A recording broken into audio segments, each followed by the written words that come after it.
In the town of Riverview, where life moved a little slower than the cities beyond the mountains, lived a young woman named Clara. She was 26, ambitious, and full of dreams. But there was one thing Clara lacked: patience. From a young age, Clara wanted everything now. When she planted flowers, she would check the soil every morning, upset that nothing had bloomed overnight. When she started painting, she wanted to be perfect after one lesson. And when it came to her career, she was constantly frustrated. "I should be successful by now," she would mutter, scrolling through social media, comparing her life to influencers who seemed to have it all. Her friends would advise her, "Clara, you're doing fine. It takes time." But time was something Clara didn't want to give. She wanted the rewards without the wait, the fruit without the season. Clara worked at a small design firm. She had joined with high hopes, believing she'd rise to the top quickly. But 2 years later, she was still in the same position, an assistant designer doing edits and printing drafts. One evening, she stormed into her apartment and slammed her bag on the table. "I can't do this anymore. I deserve more," she vented to her roommate, Maya. "You do," Maya said gently, "but maybe life is teaching you something you're too busy to notice." Clara scoffed. "Like what?" "Like how to wait without losing who you are." Clara rolled her eyes, but that night her sleep was restless. Somewhere deep inside, those words echoed louder than she wanted to admit. A week later, Clara visited her grandfather, Mr. Ellis, a calm and kind man in his 70s. He had a simple home with a wide garden filled with fruit trees and flowers. Whenever Clara felt overwhelmed, she would visit him, though she rarely stayed long. Impatience tugged at her feet. That afternoon, she found her grandfather kneeling beside a young tree, gently patting soil around its base.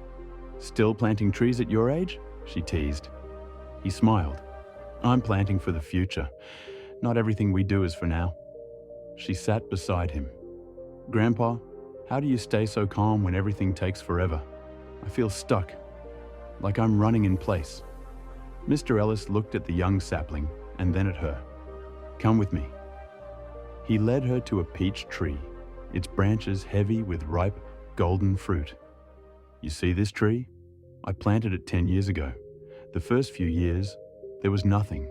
I watered it, fed it, even talked to it, and still, it gave me nothing. I could have cut it down, but I waited.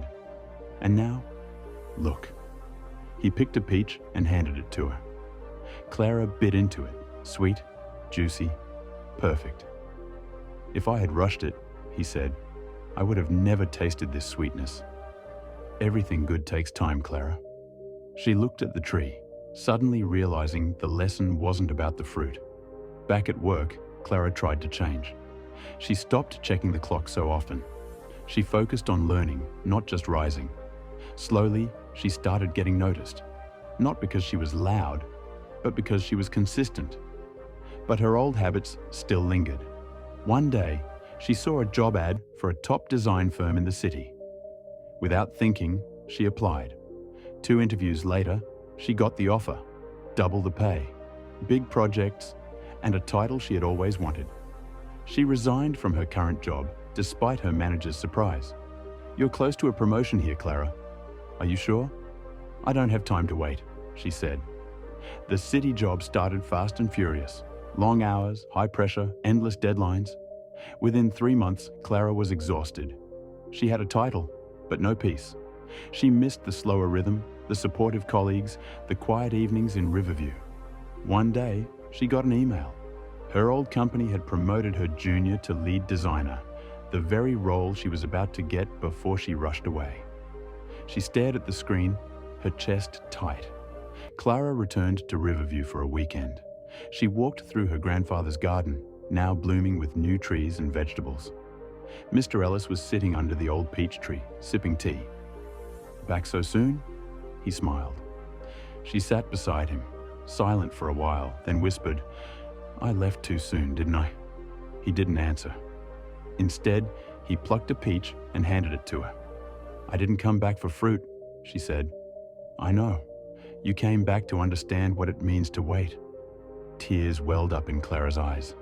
"Grandpa, she said. "How do you stay patient when you don't know how long the wait will be?" He looked at the tree and replied, "Because I trust that something is growing, even if I can't see it yet." Clara returned to the city, but she was different now. She stayed at her job, but approached it with a new mindset. She stopped chasing speed and started focusing on depth. She volunteered for mentorship programs. She read more, listened more. She began growing, not just as a designer, but as a person. 2 years later, Clara didn't just get promoted. She was offered a partner position in a new design startup, one that valued balance and long-term vision. This time, she didn't rush to say yes. She thought it through. Then she accepted. She had finally learned the art of waiting.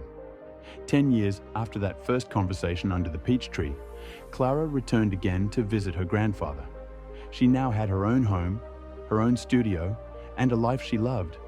Not because it came quickly, but because she grew into it. The old peach tree still stood, and this time she brought the peaches. "You were right, Grandpa," she said, placing a small basket beside him. He smiled, frailer now, but still calm. It was never about the peaches, Clara. It was always about who you were becoming while you waited. Moral of the story: patience is not passive. It is strength under control. While you wait, you are growing in ways you cannot see. Don't rush the process. The fruit of your labor will ripen in time. And when it does, it will be worth every moment you waited.